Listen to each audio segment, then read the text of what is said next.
Alright, bonjour à tous, Battosay here, welcome to a new episode of my Let's Play. And today I'm really glad to finally be able to make a new episode.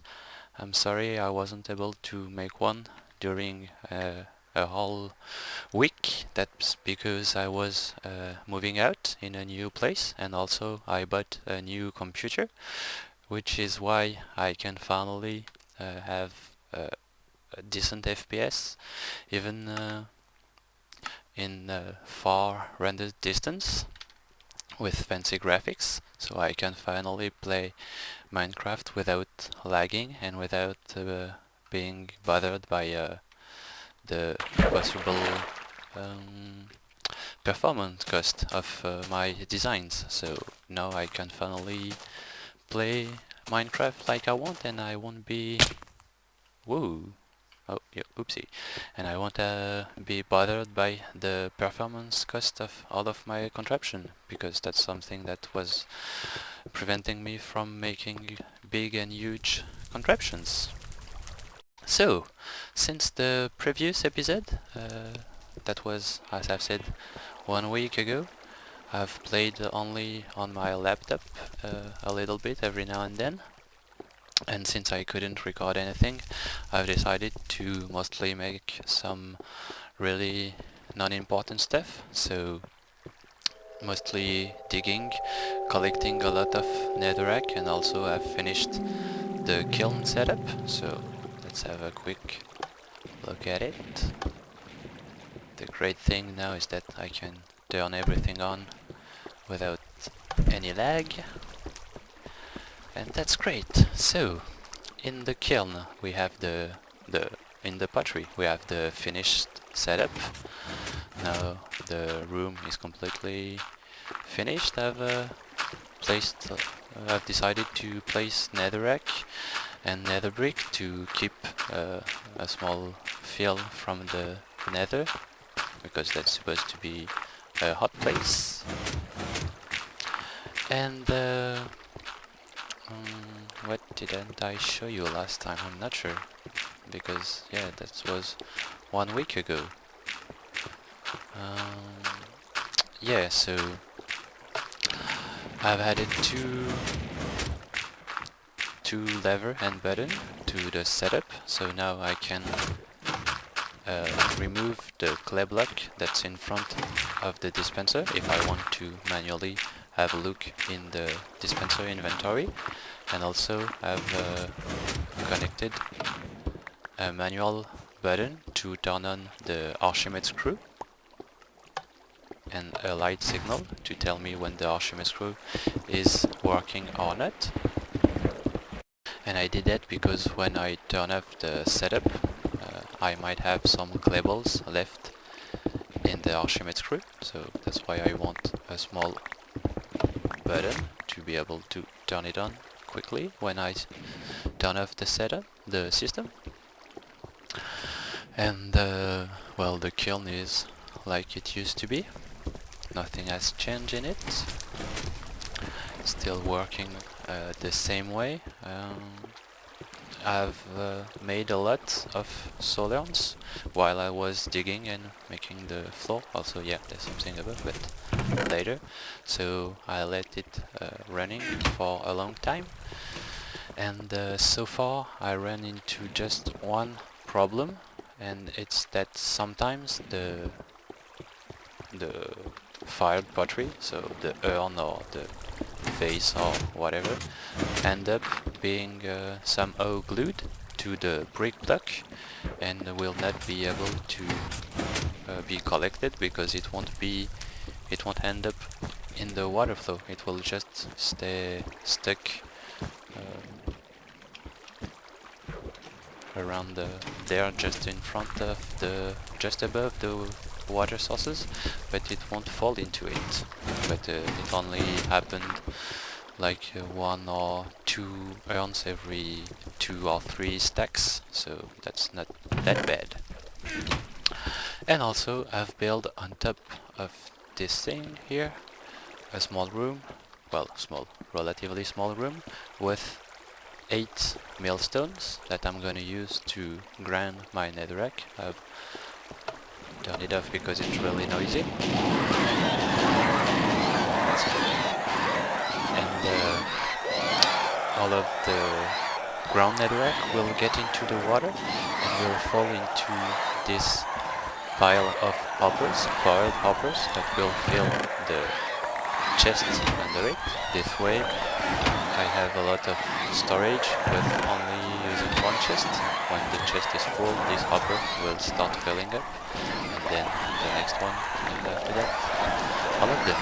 And I have 5 of them, so this gives me like 3 double chests of storage. And the blocks here are light blocks. This way, when they're full, the light block will turn on here. Maybe I should... yeah. So that's here for this part. I completely finished it, and also added all of my cauldrons and crucibles. This is gonna be the main room for cooking stuff. So I have a lever for each set of cauldron. That's the lever for the cauldrons on the concentrated hellfire blocks.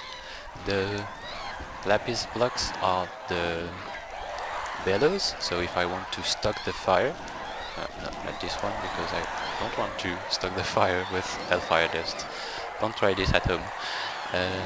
So if I just want to stoke the fire, I can turn on the lever here. So I have one lever for the bellows for each set of cauldrons, and I also have 4 sets of crucibles, and same thing, they are powered with a lever here individually for each set of crucibles, and the crucibles can only have stock fire. So if we go downstairs, we can see all of the hibaches for all of the cauldrons and the crucibles, the levers for the crucibles above the obsidian block here, powers the redstone torch here for the hibaches. Even if the redstone doesn't look like it's connected, it is, because it's a glass block here, so it doesn't stop the redstone current. And the same signal goes to a turntable to power the gearbox for the bellow. So the same signal here goes to the hibaches and also to the turntable, to the gearbox, to the bellows. And for the cauldrons, the lever here to turn on the hibaches is not connected to the bellows, and the signal from the bellows come from the lapis block here. And same thing, it uses where is this one? Yeah, I'm not sure how to, whatever.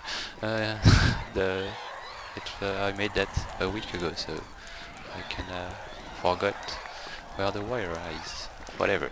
So after that, I also worked a lot in the Nether, mainly digging stuff to collect as much ground netherrack as I can. And I've made a bit of soul urns already, and I have a lot of more urns to make. I have here also a hopper with a soul sand filter to be able to make my soul urns. Just place the urns inside and throw 8 stacks of ground netherrack for 1 stack of urns. And there we go. And after that I just cook the hellfire dust to make concentrated hellfire blocks. And I'll use later all of my soul urns to make a block dispenser, because the next thing we are gonna make is gonna be a blood wood farm. Yep, blood. Yeah, blood, I think. The bloodwood farm in the Nether. Also, one thing that I wanted to show quickly, even if that's gonna be for the next episode, I started working on a design to make siding, molding, gears and stuff, but that's not finished yet. Still have to make the two main room. That's gonna be where we place the blocks. The blocks will go into the block dispenser here and get in front of the saw, and it's powered with a block detector without the need of a redstone loop. But yeah, no, I shouldn't show you that now. Otherwise this episode's gonna be a bit too long. I'll do that next time. Now we'll go to the Nether, because I collected a lot of netherrack, so I made a lot of space. Also, I've redesigned how the portal room looks. It used to be just an ugly cobble cube, and now I've placed something fairly useless, but that's looking a bit better. For my portal, I'm gonna have my minecart railway that goes to the Nether fortress over there, and on the side, that's where my netherrack quarry was. All of that was just netherrack. I've dig all of that part, and I'm gonna use it to grow some bloodwood tree in here. 2, 3, 4. I just need to make it 2 more high, and I did the same thing under that. So yeah, that's a lot of netherrack, a lot of mining here. I've just simply used some steel pickaxe with level something like 15 or 20 enchantments, so I just add something like efficiency 1 or 2 and breaking 2. This way it's really easy to dig out the netherrack. You just have to spam click and just after that collect it. So yeah, that's what I did off camera during this week. I tried not to make anything too important because I knew I couldn't film it, and I didn't want it to make something that I couldn't show you. So yeah, the plan that's for the next episode is to start a bloodwood farm here, and after that we'll get back to home and we'll make a new setup to use the saw with the block dispenser that I just showed you. So that's pretty much it for today. I'm gonna stop here because well, that's still a new computer that I have, so I have to find my old setting in Sony Vegas to render the episode, and it's probably gonna take me a while, so I also need to find maybe a way to sync my audio and the video. This should not be a problem with the new computer because it's a really nice computer. Actually, I'm just gonna add a small pic of the specs of my computer so you can have a look at it. And yeah, we're gonna stop here. And the Nether look really cool in far render distance like that. I never had the chance to see it like that. It looks really cool. Yeah, whatever. So that's it for today. Nothing really special, but that's just to show you a bit of what happened during this week. Sorry for the week of absence again, but as I said, I'm moving out, so I couldn't really make any episodes. So yeah, that's it for today. I hope you enjoyed the video. The next episode will come probably tomorrow, and we'll see the bloodwood farm and the saw part at home. And I should stop to do that, I know. Sorry. So anyway, hope you enjoyed the video, and I'll see you soon. Bye guys.